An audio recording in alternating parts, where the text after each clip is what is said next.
Bueno, una vez más, buenas tardes. Estamos en la sede del Movimiento Productivo Argentino, Carlos Calvo 1171, en Buenos Aires, Argentina. Estamos transmitiendo esta conferencia en directo por streaming. Búsquennos en las redes sociales, en nuestra página web, en Facebook.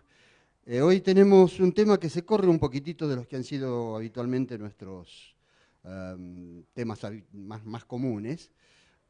Como ustedes saben, la frase que nos define como movimiento productivo argentino es producir más, distribuir mejor. Normalmente nuestros temas favoritos son los dedicados a la producción y la distribución. Este tema es un tema que está lateralmente relacionado con esto, pero tiene una actualidad que nos pareció importante que figurara en nuestra agenda, porque hoy tenemos a dos juristas importantes que nos van a hablar de lavado de activos y terrorismo, prevención y procedimiento judicial. En los tiempos que corren, eh, todo el tema del tráfico de drogas y el lavado de dinero ha empezado a incidir profundamente en las capacidades productivas y distributivas de los países. Se han transformado en un actor que puede mejorar o empeorar esos aspectos de un país. Si alguien tiene dudas, vea la Colombia de hace 15 años o el México de hoy, y o Bolivia, y o etcétera, etcétera, etcétera. Y por otra parte, es un tema que es muy sensible a nuestra sociedad. Es un tema que está permanentemente en el medio de todos los dramas sociales que vivimos. Es imposible evadir la responsabilidad, la presencia del narcotráfico, del terrorismo, del lavado de dinero, etcétera, etcétera, etcétera. Así que nos pareció que, a pesar de que no está exactamente dentro de nuestra agenda, era un tema que podía importarles. Invitamos para eso a Hugo López Carribero. Hugo, que es abogado penalista de la Universidad de Buenos Aires, es especialista en criminología, es escritor y además dirige el Instituto de Derecho Penal del Colegio de Abogados de La Matanza y preside el Foro de Abogados Independientes. Junto a él está Diego Miguel Gamba, que es también abogado de la Universidad de Buenos Aires y es egresado de la primera promoción del posgrado en prevención de lavado de activos y de la financiación del terrorismo de la UBA. Son especialidades que están emergiendo. Las ciencias van cambiando a medida que cambian los problemas y hoy por hoy es una necesidad tener profesionales especializados en estos rubros. Bueno, espero que lo disfruten. Como decimos siempre, gracias por estar. Estemos en contacto vía las redes sociales y les dejo a los expositores con ustedes.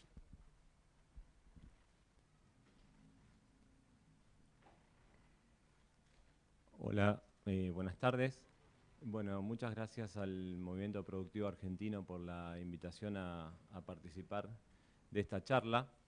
Intentaremos en breves minutos transmitir cómo funciona todo el sistema de prevención de lavado de activos en la República Argentina y luego estaremos dispuestos a recibir todas las preguntas que ustedes quieran formular. El sistema de prevención de lavado de activos funciona no solo en Argentina, sino en todo el mundo. Tiene como eje central las recomendaciones de un organismo internacional que se llama Gafi, sobre la base de la cual todos los países del mundo establecen o regulan o legislan acerca de la prevención del lavado. La función del Gafi no es solo esa, sino que también tiene la función de supervisar el cumplimiento o auditar el cumplimiento por parte de los países de esas recomendaciones. Argentina fue auditada o supervisada en dos oportunidades, en el 2004, 2005 y en el año 2009, con motivo de la última de las auditorías del Gafi, que no había salido en su momento del todo bien para el país. Se produjeron una serie de reformas que quizás muchos de ustedes no recuerden puntualmente, pero seguramente sí van a recordar sus consecuencias, porque ¿quién conocía que existía una unidad de información financiera en Argentina en el 2007 y 2008?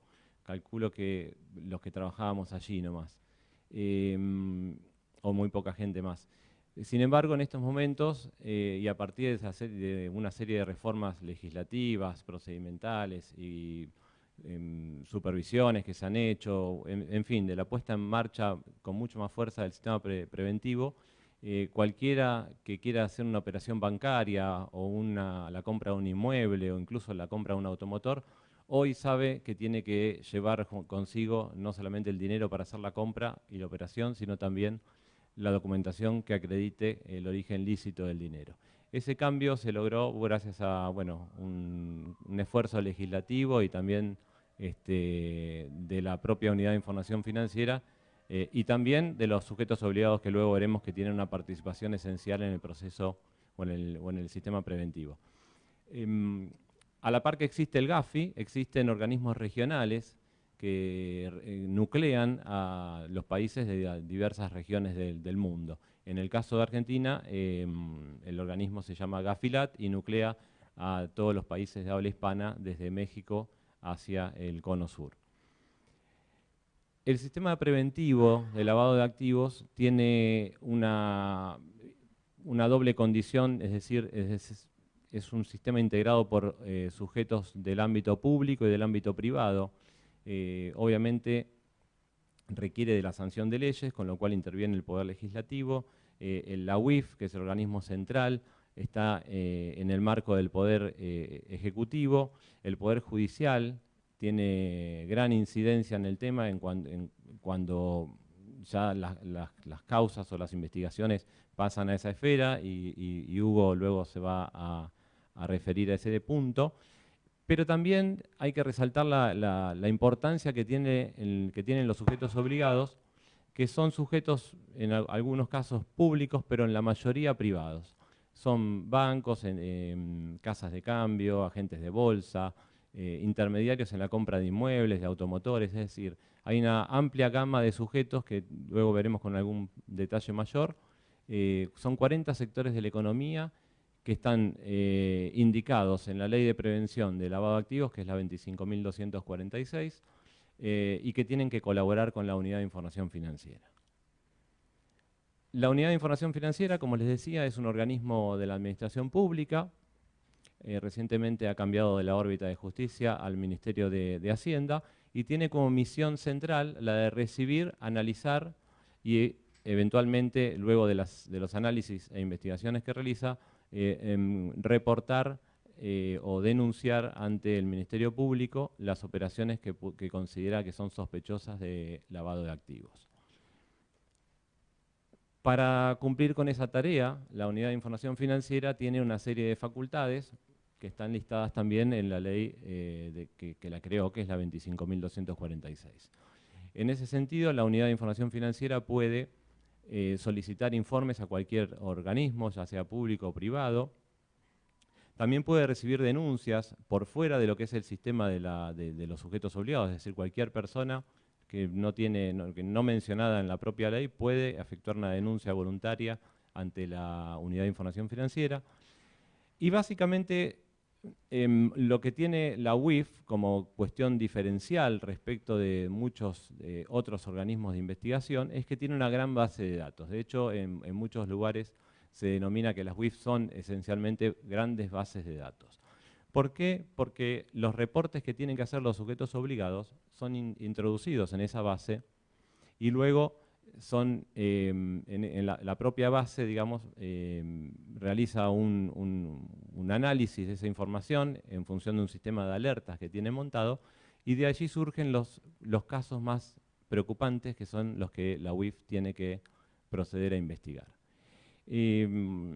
Otra de las facultades que tiene la Unidad de Información Financiera es la de, por ejemplo, solicitar allanamientos para realizar las investigaciones y para cumplir con otra de las misiones importantes que tiene y que la tiene a partir de la modificación importante de la ley que tuvo a partir del año 2011, que es la de hacer supervisiones a los sujetos obligados. En esa modificación legislativa que antes les refería, que fue con motivo de la evaluación del GAFI, se le otorgó la facultad a la UIF de realizar supervisiones, y para realizar esas supervisiones, ante una eventual negativa de parte del sujeto obligado, podría solicitarle al juez una orden de allanamiento y entonces supervisar a través o con motivo del allanamiento otorgado por el juez. Luego, en la presentación que estamos mirando, observando, vemos que hay tres facultades, que son la de emitir resoluciones, que básicamente aclaran, precisan, establecen definiciones más concretas que las que prevé la propia ley para cada uno de los 40 sectores que mencionamos antes. Y también, por supuesto, como toda ley, tiene una faz sancionatoria ante incumplimientos, lo cual la UIF puede establecer luego de un procedimiento sumarial. Después veremos en algún detalle esa facultad. Básicamente el sistema de prevención entonces se nutre en la mayor medida, o el aporte más importante es el de los ROS, que es la sigla que identifica a los reportes de operación sospechosa, que son aquellas comunicaciones que los sujetos obligados emiten a la UIF cuando detectan una operación sospechosa de lavado. Pero no solamente se nutre de ese tipo de información la UIF, sino que también cuenta con reportes sistemáticos. Los reportes sistemáticos son establecidos por la UIF previamente, también mediante una resolución, y los sujetos obligados tienen que informar a la unidad cuando un cliente de ellos realiza una operación de las que está identificada en esa norma. En este caso no se trata de operaciones sospechosas de lavado, sino que se trata de operaciones que no tienen ninguna sospecha, sino que la UIF por alguna razón entiende que es necesario contar con esa información para integrarla también en la base de datos.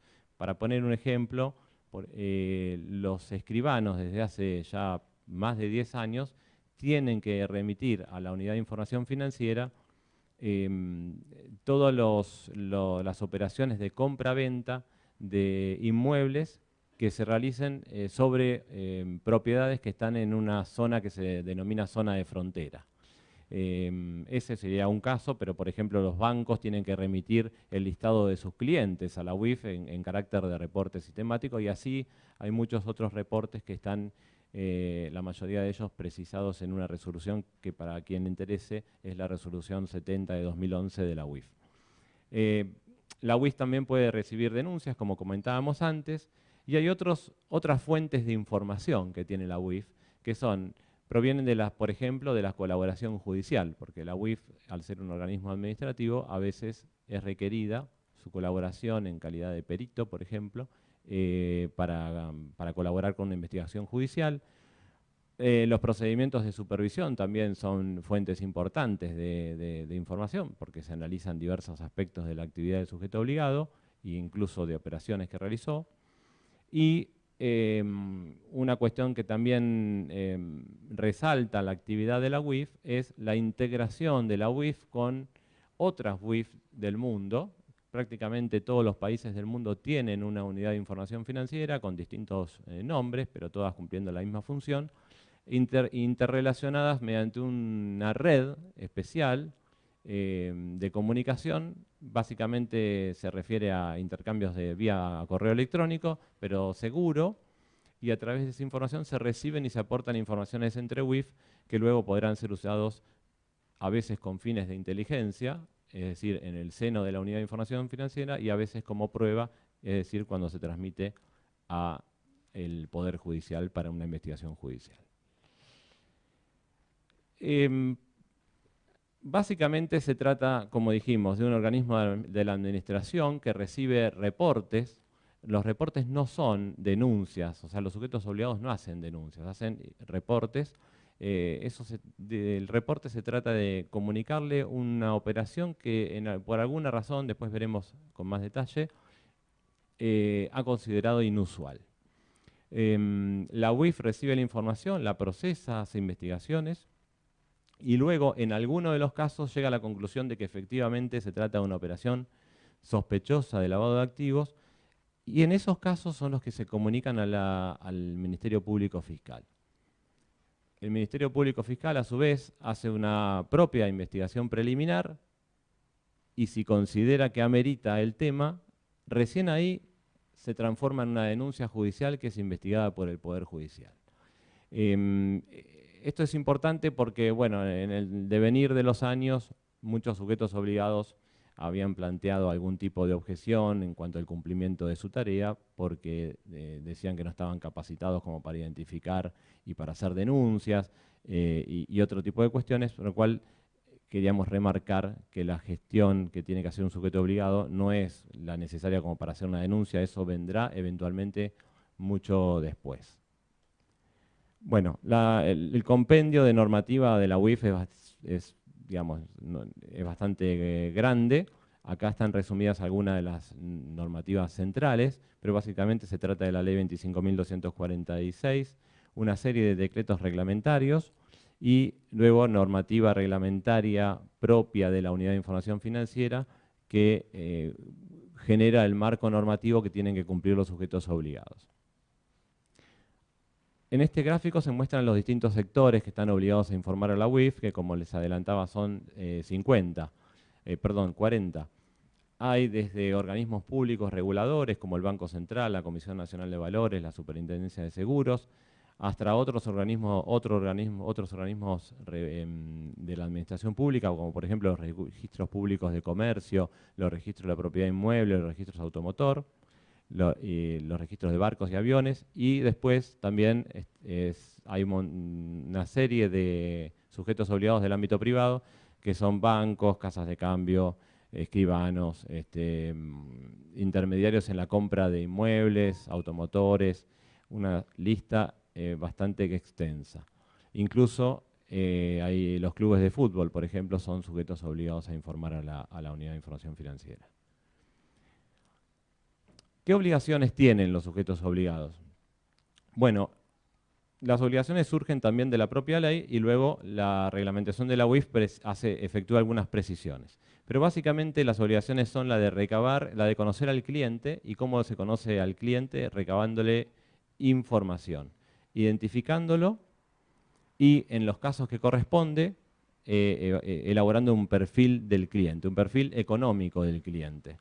Tiene que archivar la información y obviamente informar a la UIF. Y una de las obligaciones importantes que tiene el sujeto obligado es la de guardar secreto. La de guardar secreto tiene dos razones. La primera es que es proteger la propia investigación que eventualmente pueda hacer la UIF y la justicia. Porque obviamente si una persona se entera que está siendo investigada o que potencialmente podría ser investigada porque se efectuó un reporte de operación sospechosa, seguramente hará todo lo posible como para frustrar esa investigación. La segunda de las razones de la existencia del secreto es proteger al propio reportado, porque como les decía antes, el reporte de operación sospechosa no es una denuncia. Y entonces puede ser que la operación fue reportada simplemente, por ejemplo, porque el cliente no aportó la documentación necesaria, pero eso no hace que se haya cometido un delito. Y si se conociera públicamente que determinada persona fue reportada, podría ser manchado su buen nombre y honor y eso le generaría un perjuicio. Por lo tanto, el secreto tiene también ese sentido, proteger al propio reportado. Bueno, la Unidad de Información Financiera, haciendo un resumen de lo que expuse hasta acá, emite cierta regulación dirigida a los sujetos obligados con el fin de obtener la información que necesita para cumplir con su misión. ¿Qué tiene que hacer un sujeto obligado? Básicamente tiene que tener un manual de procedimientos que recoja una serie de cuestiones que exige la normativa preventiva, tener un oficial de cumplimiento, que es una persona que se tiene que encargar de la gestión, de la administración de los requisitos exigidos por la Unidad de Información Financiera. El oficial de cumplimiento, a partir de varias de las primeras sanciones que impuso el organismo, se exige que sea un miembro del órgano de administración, porque antes no se requería y bueno, las multas recaían sobre personas que no tenían verdadero poder de decisión dentro del ámbito de los sujetos obligados. Los sujetos obligados también tienen que prever una auditoría interna dependiendo de la magnitud del sujeto, porque son tan variados los sectores que obviamente varía mucho el componente de control interno que pueden tener, pero tienen que tener todos o la mayoría de ellos un sistema de control interno y también tienen que tener en algunos casos, en los casos de los sujetos obligados quizás de mayor volumen económico, como los bancos, los agentes del mercado de capitales y las compañías de seguros, una revisión externa específica que empezó a ser requerida por la Unidad de Información Financiera el año pasado, con la resolución 67 del año pasado. Y por supuesto, todo esto tiene que estar integrado en un programa de capacitación porque el sujeto obligado y los dependientes de él tienen que saber cómo cumplir con este sistema preventivo.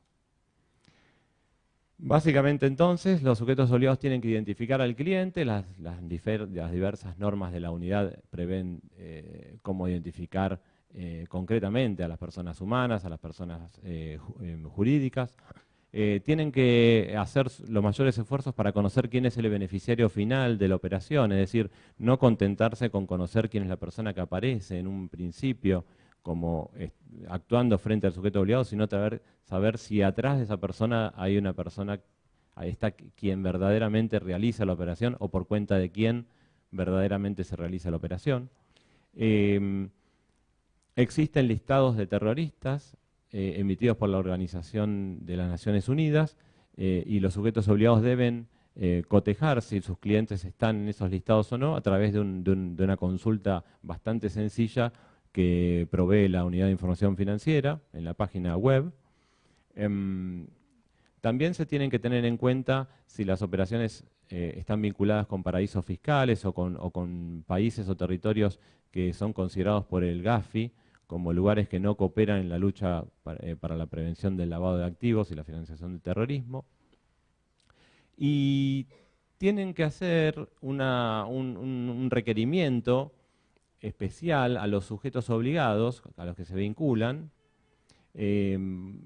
pidiéndoles que informen si son o no sujetos obligados a todos sus clientes. Y en el caso de que fueran sujetos obligados, tienen que requerirle la constancia de inscripción ante la UIF y una declaración jurada de que cumple con la normativa de prevención.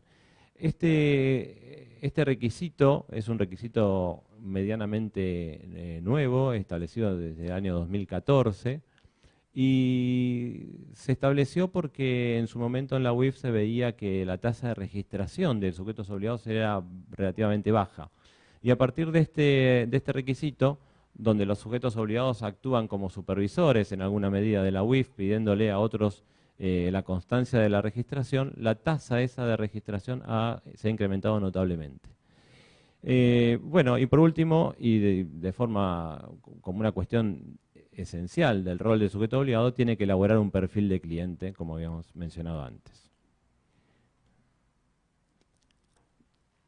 El rol central del sujeto obligado, entonces, se trata de conocer al cliente e identificar un perfil del cliente, mediante el cual el sujeto obligado va a poder determinar qué operatoria o qué monto de operatoria el cliente podría realizar, por ejemplo, por año calendario.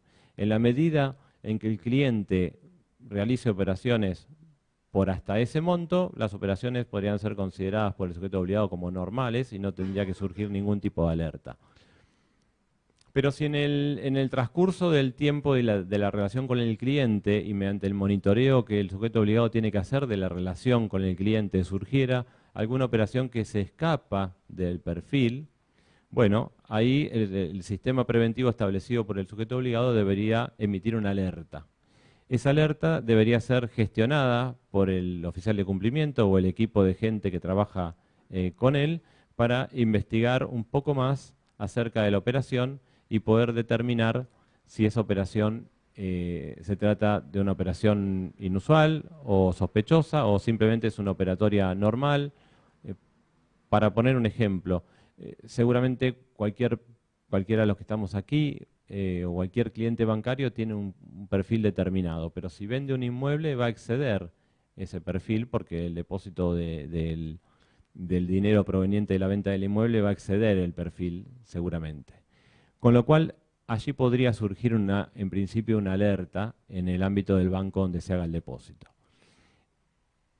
El banco debería solicitarle alguna documentación al cliente que acredite el origen lícito del dinero depositado y el cliente deberá acompañar, por ejemplo, una copia de la escritura de venta, con lo cual el banco, luego de haber cotejado la operación y la copia de la escritura, podría desestimar la inusualidad que surgió a partir del depósito que a todas luces era exorbitante respecto del perfil del cliente.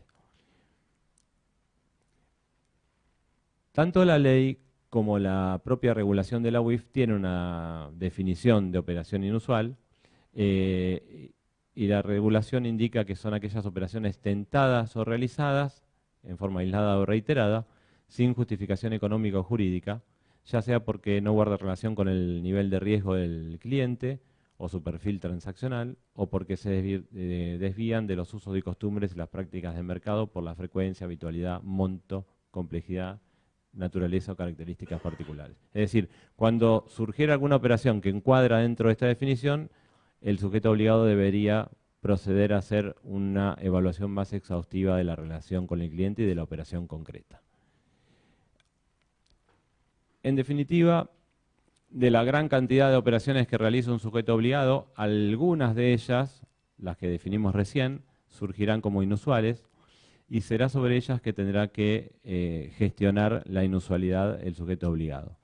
Luego de gestionar la inusualidad, podrá la operación caer en su nivel de inusualidad y transformarse en una operación general o normal, o por el contrario, el sujeto obligado podrá confirmar esa inusualidad de forma tal que la operación se torna en sospechosa, y es la operación sospechosa la que el sujeto obligado tiene que remitir a la UIF para que se integre en la base de datos que mencionábamos con anterioridad. La definición de operación sospechosa que contienen las normas de la Unidad de Información Financiera, bueno, indican que son aquellas operaciones tentadas o realizadas que ocasionan sospecha de lavado de activos o financiación del terrorismo, o que habiéndose identificado previamente como inusuales, luego del análisis y evaluación realizados por el sujeto obligado, exhiben dudas respecto de la autenticidad, veracidad o coherencia de la documentación presentada por el cliente en relación con su actividad. En definitiva, la gestión que debería hacer un sujeto obligado de una operación sospechosa es la que muestra el cuadro y que describimos con anterioridad.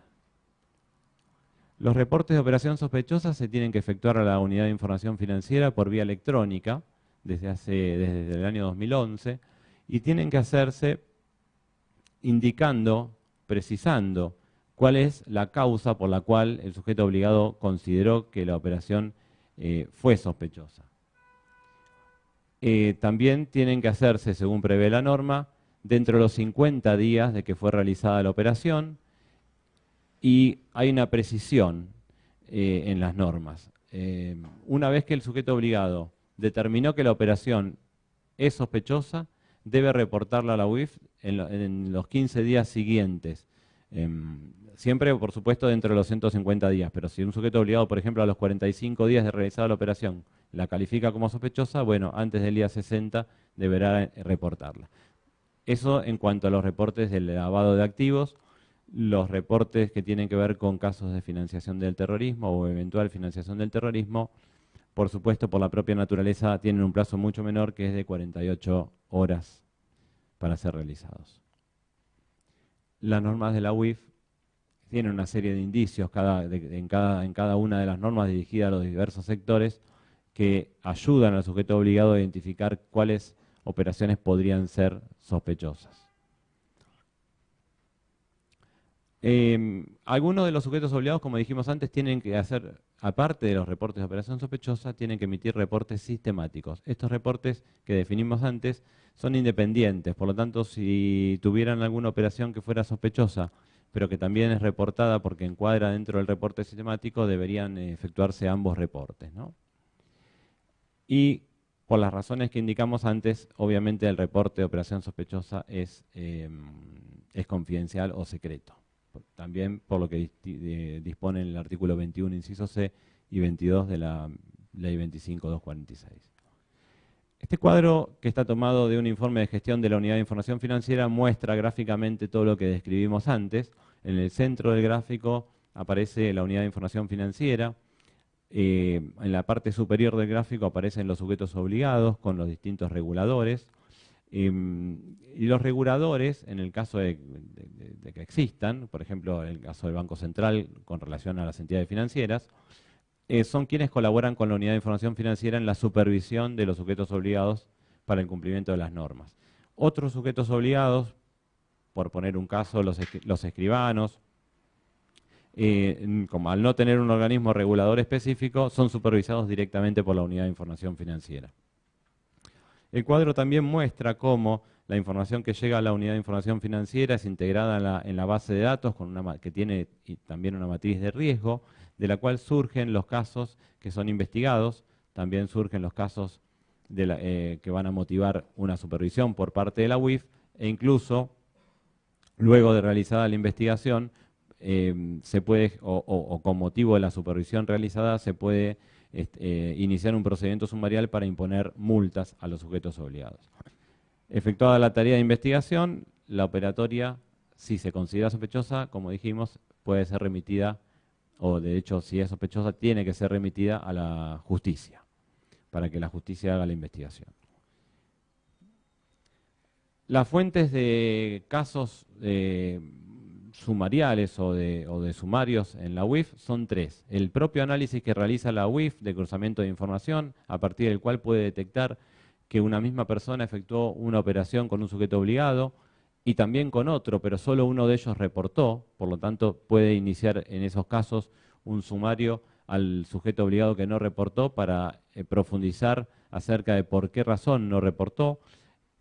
Otra de las fuentes que tienen los sumarios es la de denuncias de terceros, es decir, también se pueden recibir denuncias informando que determinado sujeto obligado no está cumpliendo con el sistema preventivo. Y bueno, las supervisiones son la fuente natural de sumarios, porque en el marco de la revisión del sujeto obligado pueden surgir incumplimientos. Y los incumplimientos se pueden sintetizar básicamente en estos cuatro que están previstos. Legalmente, básicamente se tratan del incumplimiento de lo previsto en el artículo 21, inciso A de la ley, esto es, las fallas que haya cometido el sujeto obligado en la identificación de sus clientes, las que están previstas en el inciso B del artículo 21, que es la obligación de reportar operaciones sospechosas, las previstas en el artículo 14, inciso 1, que contiene las facultades de la Unidad de Información Financiera, por ejemplo, podría ser no responder un requerimiento a la UIF o incumplir la obligación de efectuar a la UIF los reportes sistemáticos, y las que están genéricamente previstas en el artículo 14, inciso 10, es decir, este inciso le otorga la facultad reglamentaria a la UIF, entonces cualquier violación al reglamento dictado por la UIF puede ser también pasible de aplicación de sumario y eventualmente de sanción. Por último, también quisiera resaltar que la naturaleza de las sanciones que aplica la UIF no tienen una finalidad recaudatoria, sino que tienen como finalidad promover el cumplimiento por parte de los sujetos obligados de los distintos aspectos previstos en la norma. Bueno, y el inicio de la aplicación de los procedimientos sumariales que se ha dado en el año 2010 ha producido un gran cambio, que es el que referíamos al principio. A partir de la aplicación efectiva de sanciones, los sujetos obligados han comenzado a cumplir muy fuertemente con su rol preventivo, y bueno, eso ha repercutido en que todos como clientes debamos aportar la información que requieren los sujetos obligados a la UIF.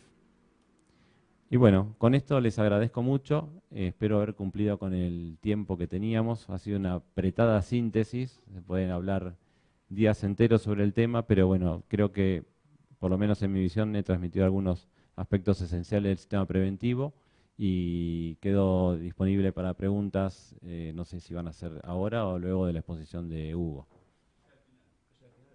Bueno, muchas gracias, Diego. Muchas gracias. Muy bien, muy esclarecedor. Muy esclarecedor. Bueno, yo quería ver la posibilidad si teníamos un pizarrón o una carta. Ah, acá está. Ah, acá. Perfectamente. Bueno, permiso. Yo antes que nada también queremos agradecer al Movimiento Productivo Argentino, a Daniel Panaro y a Alfredo Atanasov, que siempre nos abrieron las puertas para participar aquí.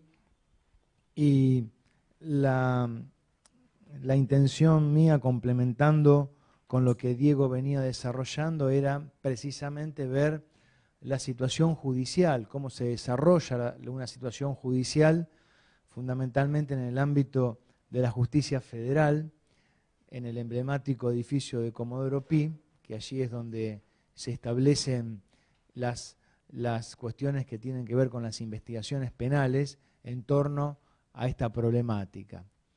Yo quería trazar así una línea de tiempo donde acá hay un acontecimiento y que la línea de tiempo va corriendo por acá.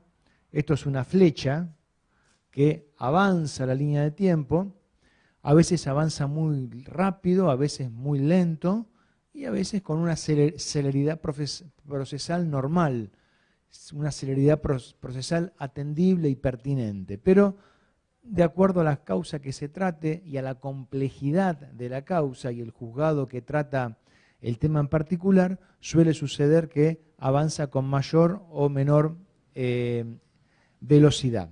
Quiero decir con esto que a veces, o la mayoría de las ocasiones, la celeridad o la rapidez en el ámbito judicial no siempre es garantía de una correcta administración de justicia. A veces es muy preferible que la causa demore un poco más, pero que se resuelva correctamente.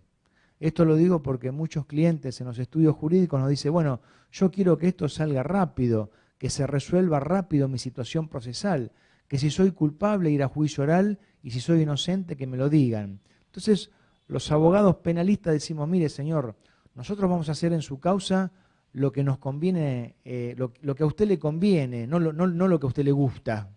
Entonces, muchas ocasiones es más atendible demorar el curso de esta línea de tiempo antes que acelerarla y generar un problema o una resolución injusta. Entonces, acá podríamos ver claramente que se establece la denuncia, en este caso, o el reporte sospechoso del organismo pertinente que hablaba Diego con tanta claridad, y existen dos posibilidades, que son que la causa ingrese a una fiscalía o ingrese a un juzgado. Habitualmente, como lo adelantó Diego, las denuncias ingresan por Fiscalía Federal de Instrucción, donde el fiscal es el dueño de la acción penal, de la acción de imputación.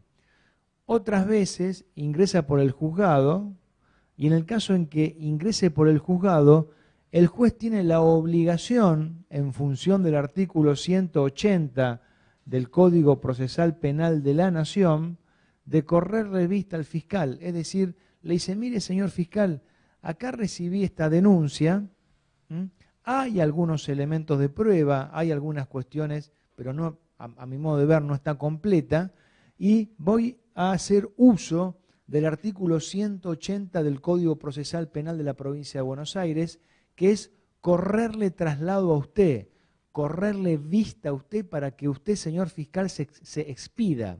¿Y se expida sobre qué? Bueno, se expida sobre la necesidad de sustanciar esta causa, de ver si esta causa puede ser investigada.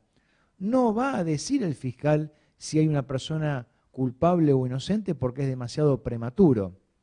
Pero suponiendo que, bueno, el fiscal puede decir, no, mire, señor fiscal, esta causa tiene que desestimarse porque lo denunciado no es delito.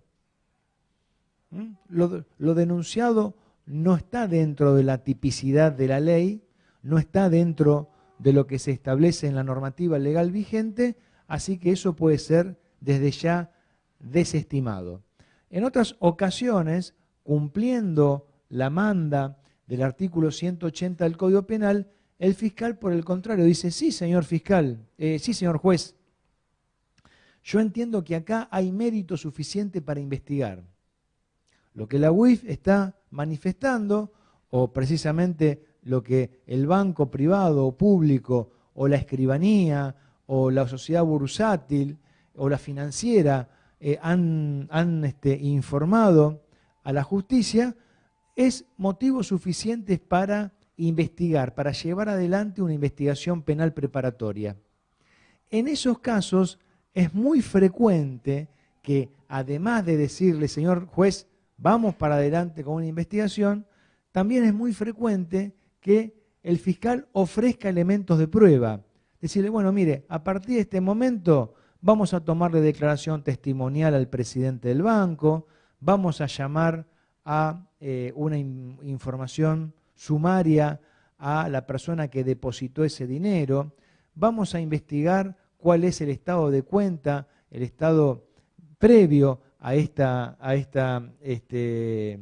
monto de dinero sospechoso del beneficiario de esa cuenta. Vamos a ver a través del Banco Central desde cuándo tiene la cuenta abierta. Es decir, son situaciones preliminares que ya desde la expedición del artículo 180, si el fiscal considera que se tiene que realizar una investigación, en ese mismo escrito aporta estos elementos de prueba. Seguimos con la línea de tiempo, ¿no? Que esta línea de tiempo avanza, como decíamos, a veces lento y a veces rápido, hacia la derecha, pero nunca avanza hacia la izquierda. Es decir, nunca retrocede. Avanza ligero o lento, pero retroceder no, salvo que haya alguna nulidad de carácter absoluto y tenga que remediarse. Pero si no, lo normal, lo habitual, lo consuetudinario es justamente que la línea de tiempo avance hacia la derecha. El juez recibe el dictamen del fiscal, y acá se presentan una dualidad, una dicotomía, que es la siguiente. De acuerdo al artículo 196, fíjese que vamos avanzando, ¿no? 180, 181, 188, 196. En la medida que van avanzando los artículos del Código Penal, porque es el librito que se va generando, se va leyendo y va avanzando el proceso y justamente va avanzando los artículos. De acuerdo al artículo 192 y 196, el juez tiene la facultad de decirle, mire señor, esta situación la va a investigar usted. Usted se va a constituir en el investigador, señor fiscal. Le voy a pasar la posta a usted. Usted va a ser el que va a investigar y yo lo voy a controlar. Yo voy a ser un juez de garantías, como está establecido en la provincia de Buenos Aires. Pero la investigación la va a tener usted.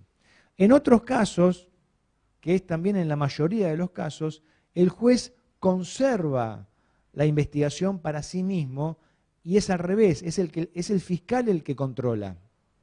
¿Y esto por qué es así? Bueno, porque muchas veces, en su gran mayoría, los jueces no quieren delegar las investigaciones, sino que quieren mantener la investigación en su poder, por una cuestión de ego. Y puede ser una cuestión de ego. ¿Por qué un juez federal va a delegar la investigación al fiscal? No, la tengo yo, la tiene el juez y la lleva adelante con el control del fiscal, pero quien resuelve es el propio juez. Entonces, suponiendo, como es habitual, que el juez tome la marcha del proceso, la investigación penal preparatoria, el buen criterio determina que el juez convoque al imputado. Lo convoque, le dice, mire señor, venga usted tal día, tal hora acá al juzgado, ¿y a qué voy a ir? ¿A declarar? No, todavía no. Usted se va a notificar de la formación de la causa. Le vamos a hacer saber que a partir de este momento hay una causa en mi juzgado donde usted está siendo investigado. Eso no quiere decir que usted sea culpable o inocente, de ninguna manera. Se lo va, como decíamos recién, a notificar de la formación de la causa. Se le hace saber que hay una causa en trámite en contra suya y que se investiga la posible cuestión del lavado de dinero y eventualmente de la financiación del terrorismo. ¿No? Se le notifica de la formación de la causa y a partir de este momento, en ese acta que se realiza cuando se le notifica que hay una causa en su contra, investigada por lo menos, se le hace saber que, bueno, los derechos que él tiene.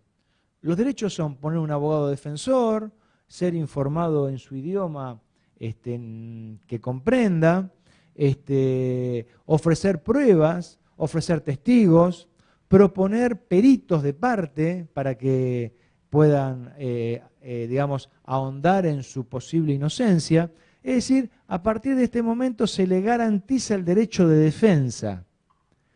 ¿Y por qué se hace esto? Bueno, fundamentalmente porque si el juez continuara la investigación sin notificarlo de la formación de la causa, sin que el imputado se notifique que hay una causa en su contra, esa circunstancia podría ser motivo de muchas nulidades. Porque el imputado puede decir con muy buen criterio, mire, se agregaron pruebas en mi contra, pericias, declaraciones testimoniales, declaraciones oculares, en las cuales yo no tuve participación. Yo no pude controlar legítimamente la producción de esa prueba. Si se tomó una declaración testimonial, yo tenía derecho a estar ahí presente para escuchar y para que mi abogado pregunte al testigo, porque es el derecho del imputado interrogar a los testigos de cargo. Entonces, como medida previa, decimos, justamente el juez lo que hace es notificar de la formación de la causa y decirle, usted puede poner un abogado fundamentalmente para que lo defienda, y si no puede ninguno, va a ser defendido por el defensor oficial, hasta que ponga un abogado de su confianza. A partir de este momento, justamente, comienzan a juntarse cada una de las pruebas, la Fiscalía comienza a agregar prueba en contra del imputado, comienza a investigar, y la defensa, vamos a poner así, ¿no? Los días, suponiendo que son días estos, en que la Fiscalía aporta elementos de prueba en contra del imputado, lo ponemos con una cruz. Y estos otros que no tienen ninguna cruz son los elementos de prueba que agrega la defensa. Bueno, una la Fiscalía, otra la defensa, dos la Fiscalía, y así sucesivamente, varios días, hasta que, bueno, el juez tiene armado una causa, un expediente con ciertos elementos de prueba que puede valorar, y no solamente la Fiscalía y la defensa puede agregar prueba, sino que además el propio juez de oficio también puede generar elementos de pruebas que no son propuestos por las partes, que no son propuestos por la Fiscalía ni por la defensa. Es decir, que el juez de oficio también sería otra forma de aportar estos segmentos largos o más extensos, serían lo que hace el juez. Entonces tenemos prueba ofrecida por la Fiscalía, por la defensa y generada por el juez de oficio. Va a llegar un momento en que nuevamente se produce un acontecimiento muy importante en el proceso, que es, bueno, mire, el juez considera que los elementos aportados por él, por la Fiscalía y por la defensa, prevalecen lo de la Fiscalía, por ejemplo. Una situación muy común, muy normal, que nos va a permitir seguir con la línea de tiempo desarrollada en el proceso penal. Decirle, mire, señor defensor y señor imputado, yo considero, en este caso en particular, que de todos estos elementos que hay acá, prevalecen lo de la Fiscalía, que son los de la acusación, y eventualmente los que generé yo como juez de oficio. Y los de la defensa son medio flojitos. Entonces, en este punto en particular, se establece el artículo, vieron cómo van subiendo, dos 180, 192, 196, hasta que llegamos al 294, 294, que es el artículo del Código Procesal Penal de la Nación, que establece la llamada declaración indagatoria. Es decir, se lo llama al imputado y se le dice, mire señor, hemos reunido elementos de prueba donde pareciera ser que hay semiplena prueba de que usted efectivamente ha cometido el delito denunciado por la UIF. Nos hemos tomado un tiempo, tal vez 2 meses, 3 meses, 6 meses, pero hemos logrado determinar que prima facie, salvo prueba en contrario, vamos a recibirle declaración indagatoria.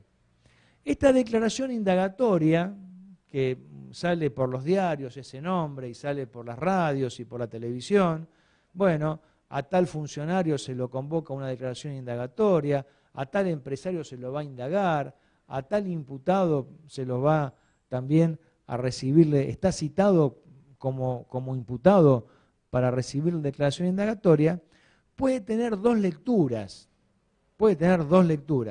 Una lectura puede ser una lectura severa, contradictoria para los intereses del imputado, que decirle, mire, lo llaman a declaración indagatoria porque juntaron prueba en su contra. Porque si no hubiesen juntado prueba en su contra, no lo estarían llamando a declaración indagatoria. A mí no me llamaron declaración indagatoria en el homicidio que pasó la semana pasada. Y a ninguno de nosotros tampoco. Quiere decir que en ese expediente, en un homicidio que ocurrió la semana pasada en Villa Soldati, no hubo elementos de prueba contra nosotros para que nos llamen a una declaración indagatoria. Esa puede ser una lectura severa, una lectura bastante incómoda para la situación del imputado. Y otra lectura un poco más engañosa, bastante engañosa, es decir, no se preocupe, señor. ¿Por qué? Y porque la declaración indagatoria es un acto de defensa, y es cierto, es un acto de defensa, porque la persona va a ir acá a declarar ¿a qué? A defenderse. Es decir, le estamos dando la oportunidad constitucional para que usted se defienda, para que usted venga con un abogado, para que usted ofrezca nuevas pruebas, para que usted precisamente pueda desvincularse. La verdad es que en los casos particulares, creo que todos nosotros, entre ejercer el sano derecho de defensa y no ser imputado porque hay prueba en nuestra contra, yo me inclinaría por no ser convocado, por más que se quiera demostrar que la declaración indagatoria es un acto de defensa. Prefiero no defenderme de algo que no se me está acusando, ¿no es cierto? Pero bueno, en definitiva, esta situación del artículo 294, que es la declaración indagatoria, se produce, se lo convoca a determinado día, a determinado lugar, al juzgado, por supuesto. Ahí va a estar el imputado de haber participado en una maniobra de lavado de dinero, y en especial justamente si es destinada al financiamiento del terrorismo, y se lo va a sentar allí, se le va a decir, bueno, señor, acá está su abogado, puede concurrir el fiscal puede estar presente para preguntarle si es que quiere declarar. ¿Y cómo se hace esta declaración indagatoria? Bueno, lo primero que hay que hacer es informarle que es el Juzgado Federal número 3, por ejemplo, de Capital Federal, y, insisto, ahí en el edificio de Comodoro Pi, ese edificio que antiguamente era de Vialidad Nacional y después se convirtió en la sede de la Justicia Federal de la Capital Federal, y se le dice, bueno, señor, las pruebas, ¿de qué se lo acusa primero? ¿De qué se lo está acusando? Bueno, la acusación fiscal, que es esta acusación del artículo 180 del Código Penal, siempre debe tener 3 características. Sin estas 3 características la causa no puede prosperar, que son tiempo, modo y lugar. Tiempo, modo. Esto puede variar el orden genera una alteración en el producto. Podría ser lugar, modo, tiempo, modo, lugar, tiempo, no había ningún problema. Pero se le tiene que saber en este marco cuál es el hecho que se le imputa. ¿De qué se le imputa? Lo mismo yo voy a un juzgado, bueno, usted va a declarar en declaración indagatoria. Sí, pero quiero saber de qué se me acusa. Si no, ¿cómo me voy a defender? Bueno, es lógico y es muy atendible. Bueno, tiempo, modo y lugar. A usted se le acusa de lavar dinero con destino a la financiación del terrorismo en el tiempo, por ejemplo, entre el mes de enero de 2017 y agosto del 2018. Este es el tiempo. En este tiempo usted financió. Fuera de este tiempo no hay nada. Fuera de este tiempo no hay nada. Quiero decir, ¿y de qué modo? Bueno, haciendo transferencias desde un paraíso fiscal, que puede ser la isla Caimán, puede ser un paraíso fiscal, de un paraíso fiscal hacia determinado lugar. Y el modo, ¿de qué modo? Y el lugar, bueno, recibiéndolo, por ejemplo, a través de una entidad bursátil que se encuentra en Buenos Aires. El lugar, el sitio, dónde se recibió ese dinero y qué destino se lo dio. Quiero decir con esto que, por ejemplo, con el tema del tiempo, si a la persona en la declaración indagatoria se le imputa que él cometió el hecho en estudio entre enero del 2017 y agosto del 2018, la acusación fiscal queda circunscrita a este lapso temporal. ¿Y por qué digo esto? Porque si durante la investigación siguiente o incluso en el juicio oral se determina que el hecho se produjo en diciembre del 2018, que está fuera de esta fecha, la acusación se cae toda. ¿Se dan cuenta, no? ¿Cómo viene? De la misma manera que si a mí se me acusa de matar a Diego y se me dice, usted lo mató el 3 de octubre de 2017. Y después se comprueba que sí, que yo lo maté, pero fue el 10 de agosto, no fue el 3 de octubre. Esa acusación es nula. Esa acusación, yo me voy en libertad, porque a mí se me acusó de matarlo en una fecha distinta. Quiere decir que la acusación fiscal debe ser precisa, determinada, concreta. Acá, acá y acá. Lo mismo pasa con el modo. Hago una comparación con el homicidio que es más gráfico. Si a mí se me acusa de matarlo con un tiro en la cabeza y después resulta ser que sí, yo lo maté pero con una puñalada en el abdomen, el modo del mecanismo del homicidio ya no es el mismo y yo tengo derecho a irme en libertad porque la acusación es nula. Pasando también a la problemática del lugar, si se me acusa que yo lo maté en el local de planta baja ubicado en la calle Carlos Calvo 1171, acá donde estamos nosotros, y en el transcurso de la acusación, del juicio, se prueba que yo lo maté, pero en la calle Esmeralda 351, también la acusación es nula, justamente porque no cumple con los requisitos de precisión, no cumple con los requisitos de exactitud. Entonces, independientemente del orden, tienen que ser precisos. Y si no se demuestran que son precisos, la acusación fiscal es nula. Esto es en cuanto a la acusación fiscal, para no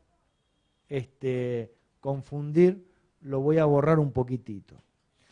Acá, cuando el juez recibe la declaración indagatoria, le dice entonces de qué se lo acusa, modo, tiempo y lugar, y además cuáles son las pruebas que hay en su contra. ¿Cuáles son las pruebas? Porque eso es lo que determina, circunscribe la acusación. Modo, tiempo, lugar, las pruebas que hay en su contra y el hecho que se le imputa. Después no le pueden decir, mire, a usted se le acusa se lo acusa de haber lavado dinero proveniente de la isla Caimán. Bueno, y con el transcurso del tiempo dice, no, mire, ¿sabe qué? Nos equivocamos, no era proveniente de la isla Caimán, era de una sociedad offshore de Panamá. Bueno, señor, yo me voy en libertad, se terminó todo, la acusación no es válida, a mí se me acusó de una cosa y ahora se me imputa otra. Entonces, la acusación debe ser precisa para que la causa prospere.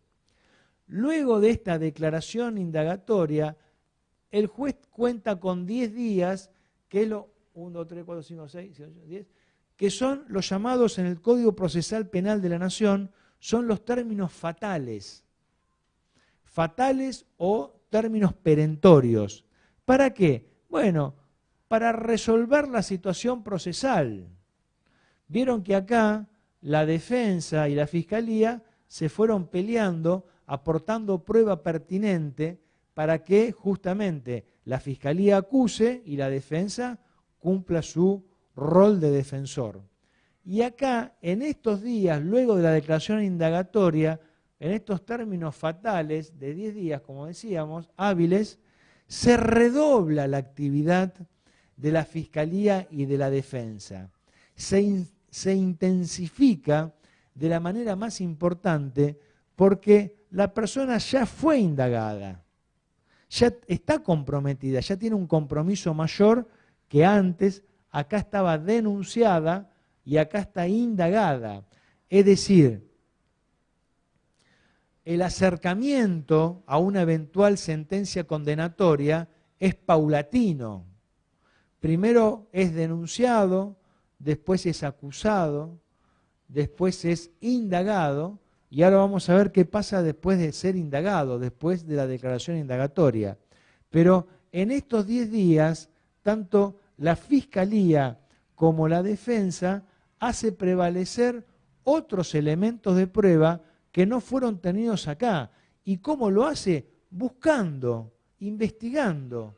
El rol del abogado penalista es un rol, además de un conocedor de la ciencia jurídica, de la jurisprudencia, de la ley y de la doctrina, además de eso, es un rol de investigador. Debe investigar, debe hablar con la gente, debe evaluar el hecho, debe procurar ver los archivos y si no es por voluntad propia que se lo muestren, tiene que ser por un oficio judicial, pero tengamos en cuenta que tiene 10 días para desplegar elementos de prueba que no fueron considerados en esta etapa procesal. Cumplidos esos 10 días, el juez debe resolver la situación procesal. Decir, bueno, a ver, ¿qué hago? Yo ya investigué acá de una forma más o menos profunda.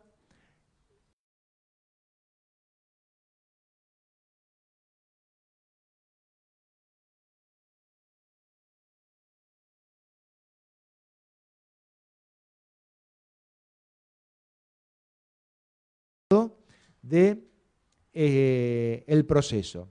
Pero en estos 10 días el juez debe resolver, como decíamos, la situación procesal. ¿Qué hago con el imputado? Y hay 3 posibilidades. Una es procesarlo. Ahora vamos a ver cada una de ellas. Otra es sobreseerlo y otra es dictarle la falta de mérito. Con el procesamiento, el juez le dice al imputado, mire señor, yo he estudiado su causa, he leído su declaración, en el caso que declaró, porque tiene el derecho a no declarar, a hacer silencio, lo que no puede hacer es dejar de ir al juzgado. Al juzgado tiene que ir igual y decir, me niego a declarar. Pero si va, puede declarar, puede presentar un escrito y también puede negarse a declarar. Y eso no debería constituir una presunción en su contra. Entonces dice, bueno, mire, en el caso que haya declarado, leí su declaración y leí toda la prueba que fueron aportando en estos 10 días que se llaman los términos fatales. Por eso, la necesidad del abogado penalista en determinadas etapas del proceso, porque, discúlpenme que hable de mí, ¿no? Pero acá me pasa que yo en estos 10 días no duermo. porque son términos fatales y son términos en los cuales el abogado penalista se juega la resolución del juez. En el caso del procesamiento, le dice, señor, yo a usted no le creo.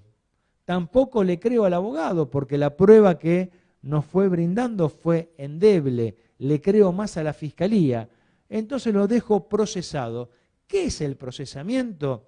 Es dejar al imputado afectado a la causa. Señor, usted a partir de este momento está más comprometido que cuando declaró en indagatoria. Usted ahora está procesado. ¿Qué quiere decir eso? Bueno, va a tener que pedir permiso para salir del país, para mudarse, se va a tener que presentar y estar a disposición del tribunal. Es decir, queda afectado a la causa. Usted acá está a disposición nuestra. A veces, en algunas ocasiones, este procesamiento va acompañado de la PEPA, de la prisión preventiva. Decir, mire señor, además de procesarlo, yo le voy a dictar la prisión preventiva porque tengo sospechas de que si lo dejo en libertad usted se va a escapar. O va a obstaculizar la marcha del proceso o va a burlar la acción de la justicia. Entonces, muchas veces se establece la prisión preventiva como situación de precaución, justamente es preventiva, es por ahora. La otra posibilidad es sobreseerlo, decirle, mire señor, es cierto, yo lo llamé a declaración indagatoria, pero con posterioridad su abogado, que es muy bueno, que investigó correctamente la causa, aportó elementos de prueba muy convincentes y me convenció que usted es inocente, motivo por el cual lo sobreseo. El sobreseimiento se puede suceder, puede generar, digamos, si está detenido sale en libertad y si no, cierra la causa al menos que el fiscal apele. Y otra situación que es la FM, que es la falta de mérito, es decirle, mire señor, yo no lo voy a procesar, no lo voy a dejar afectado a la causa, porque los elementos de prueba son un poco endebles, me generan dudas, pero tampoco lo voy a sobreseer, no le voy a decir vaya a su casa que la causa se cierre, le voy a dictar una falta de mérito y voy a seguir investigando junto con el fiscal para saber, dentro de un tiempo, que pueden pasar un mes, 2 meses, 1 año, 2 años a veces, concluir si con los elementos de pruebas nuevos que vamos a juntar, lo vamos a procesar o lo vamos a sobreseer. Esta falta de mérito en el ámbito tribunalicio es muy frecuente que se vea, y no es porque los jueces ponen en duda eternamente la labor de la Fiscalía y la de ellos mismos, sino porque el Código establece solamente 10 días para resolver. Y en estos 10 días habitualmente no hay tiempo material para agregar todos los elementos de prueba que el juez necesita para determinar si hay que procesarlo o sobreseerlo. Entonces, la ley, la propia ley o el propio legislador, sabiendo que son pocos los días, le otorga la posibilidad de dictar una falta de mérito. De todas formas, la falta de mérito y el sobreseimiento requieren la libertad del imputado durante la tramitación del proceso. De la única forma que permanece en libertad es con un procesamiento, pero con prisión preventiva, porque también hay procesamientos sin prisiones preventivas. Siguiendo esta línea de tiempo, llega un momento en que la investigación se cierra, por lo menos en esta etapa procesal, y el fiscal examina la causa y ahí va a determinar si la causa está en condiciones de ser elevada a juicio. Y si cree que hay elementos para elevar la causa a juicio, se lo pide al juez por escrito, dice, lo que se llama requerimiento de elevación a juicio. Señor juez, yo como fiscal federal considero por estos motivos que esta causa debe ser elevada a juicio justamente porque hay elementos más que suficientes, más que antes, para sospechar que esta persona cometió el delito. Ahora bien, de la única manera que se puede elevar una causa a juicio es si el imputado está procesado. No se lo puede elevar si está sobreseído. Sobreseído está sobreseído. No se puede mandar al juicio una persona sobreseída. De la misma manera que aun cuando haya doctrinariamente opiniones encontradas, tampoco se puede mandar a juicio una persona con falta de mérito. Solamente se la manda cuando está procesada. El juez, antes de resolver esa elevación a juicio, le va a correr, le va a dar vista al fiscal, al defensor. Es decir, señor defensor, usted va a tener un plazo de 6 días para responder este requerimiento de elevación a juicio e instar el sobreseimiento. Bueno, el juez va a resolver, va a tener, por un lado, el pedido de requerimiento de elevación a juicio del fiscal y por otro lado va a tener el pedido de sobreseimiento de el defensor. Y en función de eso va a resolver si eleva la causa a juicio o finalmente también sobresee al imputado, que estaríamos en esta situación también de sobreseimiento.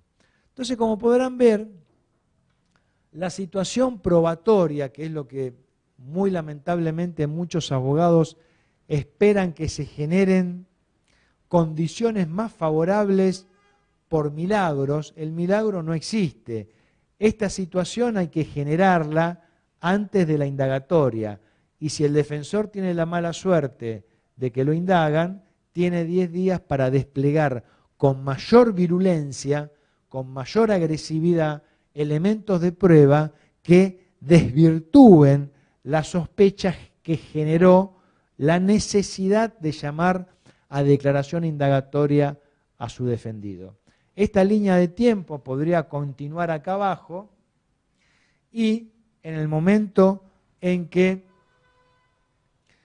se eleva la causa a juicio, justamente se sortea un tribunal oral, el 1, el 2, el 3, el 4 y el 5, que es donde finalmente se va a realizar el juicio oral y público, con toda la prueba colectada, reconstruirla, que vengan los testigos, los peritos, el imputado puede declarar nuevamente, y es acá lo que se llama el TOF, Tribunal Oral Federal, también en Comodoro Pi 2002, allí justamente se va a establecer con mayor claridad en el debate en un juicio oral, donde un tribunal independiente, donde no va a participar el juez de instrucción, ese tribunal está compuesto por 3 jueces, justamente va a resolver, va a escuchar la prueba nuevamente y tras los alegatos de la Fiscalía y los alegatos de la defensa va a establecer sobre la inocencia o la culpabilidad del imputado. Por supuesto que de las dos formas, si se lo considera culpable, va a ir la causa a través de la impugnación, a través del recurso de casación a la Cámara de Casación, y si resulta inocente, por el contrario, quien va a tener la posibilidad de ir en impugnación o en apelación a la Cámara de Casación va a ser el fiscal, no el defensor. Y así se configura un procedimiento penal en el marco de la ley de activos, de lavado de activos, que tiene como principal fundamento, en este caso que nos ocupa en el día de hoy con Diego, la necesidad de hacer una prevención, pero aquí ya se hace la sanción. Acá ya no hay prevención, aquí hay sanción, porque los jueces llegan y actúan con posterioridad a la consumación del hecho. Esto es aplicable a otros delitos, pero en especial, muy especialmente, a la situación en la que se pretendió, a través de una maniobra delictiva de lavado de activos de mala fe, por dinero mal habido, justamente financiar el terrorismo, que es el caso que nos ocupaba. ¿No? ¿Le parece bien, Alfredo, ahí? ¿Sí? Bueno, esa es la exposición que queríamos hacer. Muchas gracias.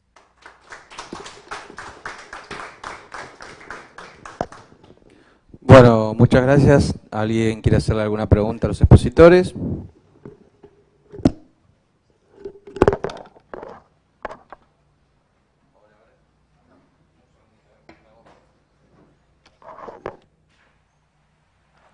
Hola, hola. Quería preguntar si al inicio de las actuaciones se puede prescindir de la notificación de que se ha promovido una imputación y ello en resguardo de la prueba, porque por la índole de esta clase de delitos quizás el imputado tiene la posibilidad, al contar con conexiones, de soslayar algún tipo de prueba.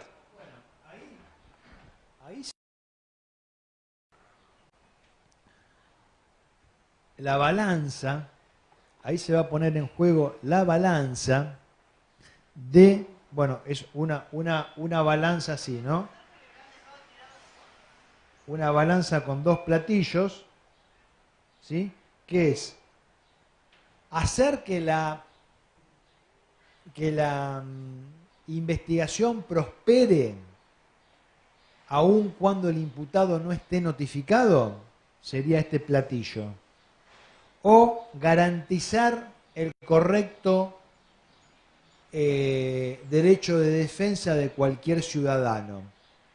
¿Qué es lo más importante? Bueno, el juez en ese caso debe hacer un equilibrio, ¿no?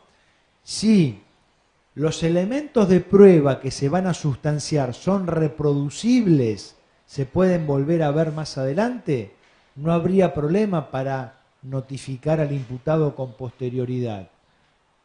Ahora bien, si los elementos de prueba que se van a sustanciar en el proceso no son reproducibles, se hacen una vez y no se van a hacer nunca más, es necesario que el imputado esté presente, porque de lo contrario ese elemento sustanciado deviene nulo de nulidad absoluta, precisamente por haber vulnerado su derecho de defensa.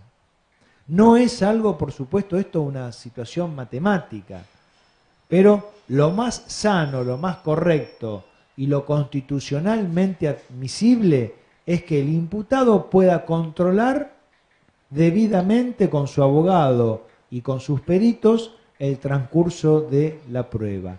Es cierto que algunos jueces avanzan con los elementos de prueba durante varios meses sin notificar al imputado de la formación de la causa, pero eso da en sendas oportunidades la situación de nulidades de carácter absoluto, porque se viola el debido proceso y la garantía constitucional de la defensa en juicio. Si hay una causa en un tribunal en contra mía, yo tengo que tomar conocimiento de esa causa lo antes posible. El juez me tiene que llamar y notificármelo para que yo pueda ejercer mi derecho de defensa. Hay excepciones, pero también esas excepciones fueron habitualmente justamente tachadas de inconstitucionales y han dado lugar a sendas nulidades de carácter absoluto.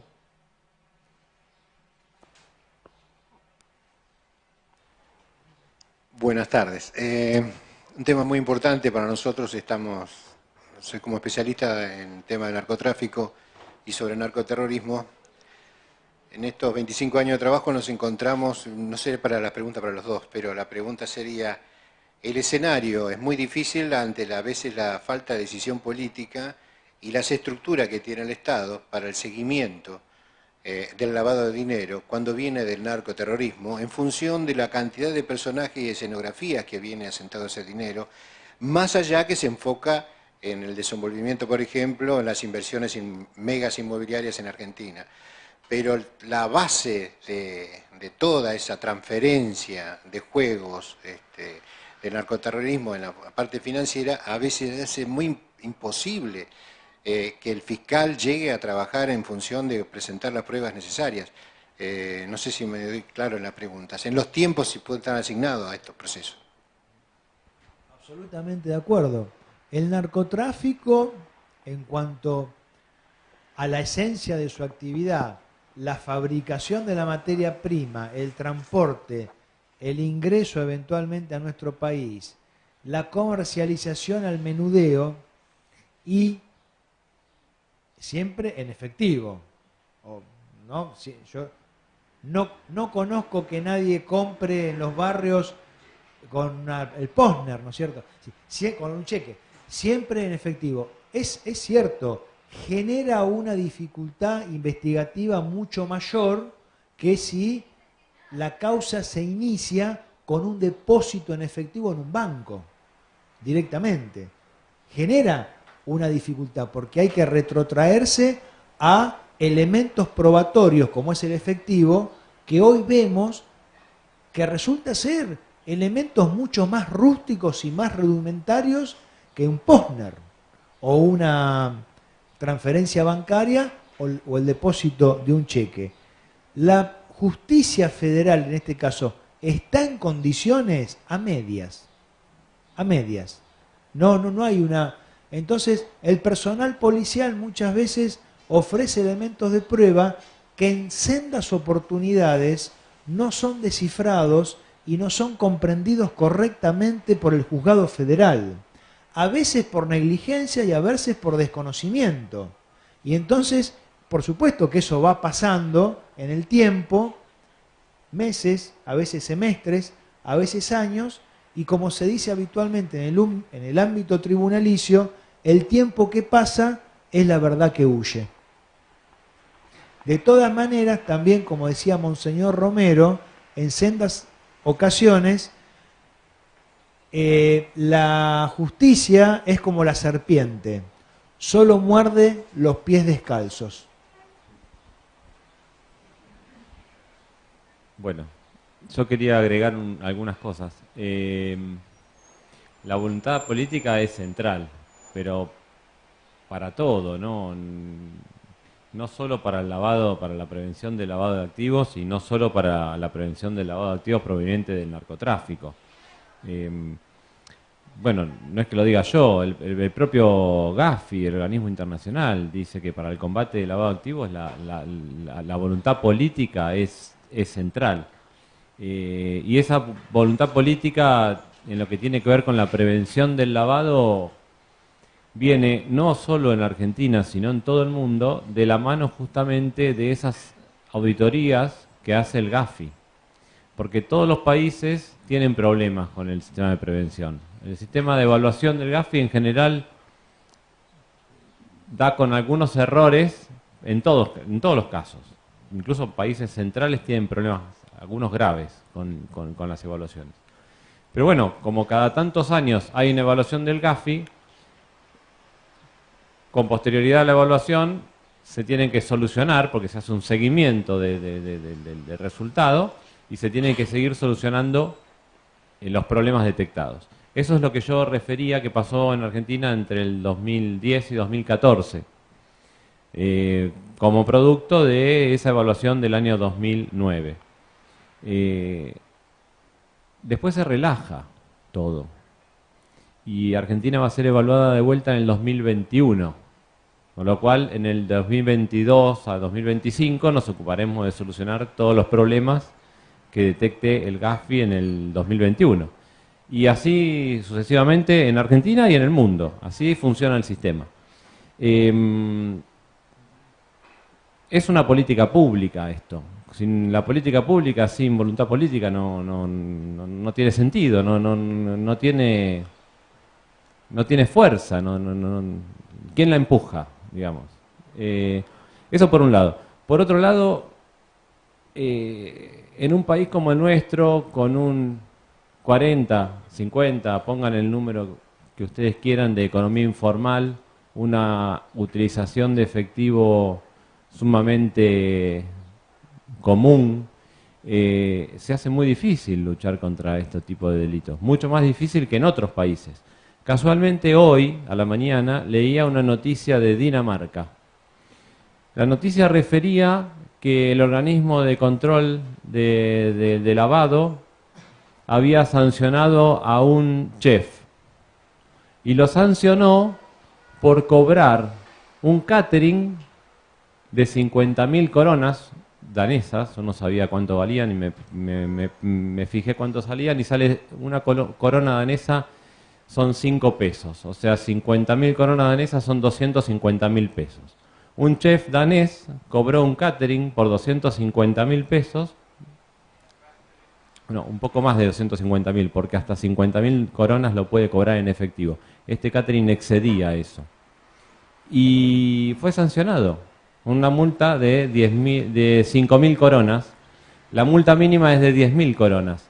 Pero se la redujeron a 5.000 coronas porque el chef fue sancionado, aunque al día siguiente de cobrarlo lo depositó en el banco. O sea, por el solo hecho de haber cobrado, después bancarizado él el dinero, se lo sancionó. También refería la noticia que un vendedor de autos había sido sancionado un tiempo atrás, si no recuerdo mal, el año pasado, por haber vendido un auto en efectivo por 50.030 coronas, es decir, excediéndose en 30 coronas.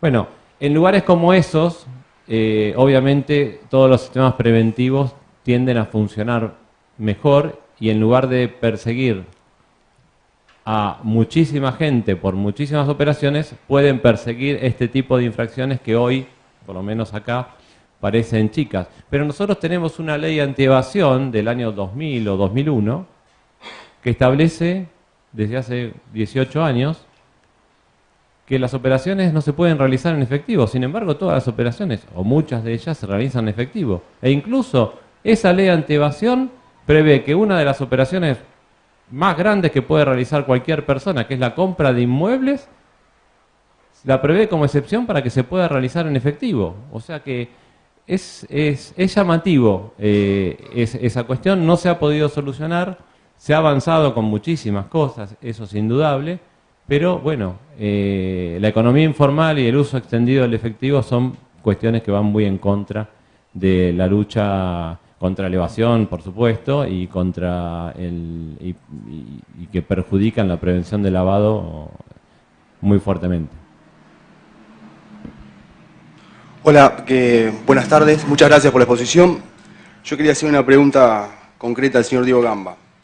De los 40 sujetos obligados a reportar a la UIF, ¿las empresas que realizan ventas online o delegan parte de sus productos a través del e-commerce? ¿Cómo se le determina el perfil del cliente? Y si en ese caso recaen en obligaciones especiales.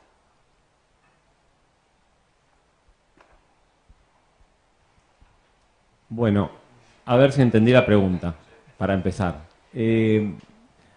Esas empresas, en principio, así como están descritas en la pregunta, no son sujetos obligados. Después habrá que ver con qué sujeto obligado interactúan. Probablemente, por la naturaleza de la operatoria, interactúen con un banco, interactúen con una tarjeta de crédito. Me imagino, así para responder la pregunta rápidamente. Bueno, esas empresas, o sea, esos sujetos obligados, los emisores de tarjeta de crédito, que lo son, los bancos o algún otro con el que puede interactuar, tendrá que hacer un perfil del cliente similar o idéntico al que harían con otro tipo de comercio. En definitiva, no que sea online no cambia la forma de determinar, de identificar al cliente y de determinar el perfil y toda la gestión posterior que tiene que hacerse para verificar que el dinero utilizado o recibido en sus cuentas sea de origen lícito.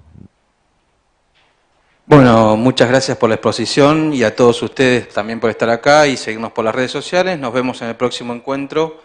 Muy amables de su parte.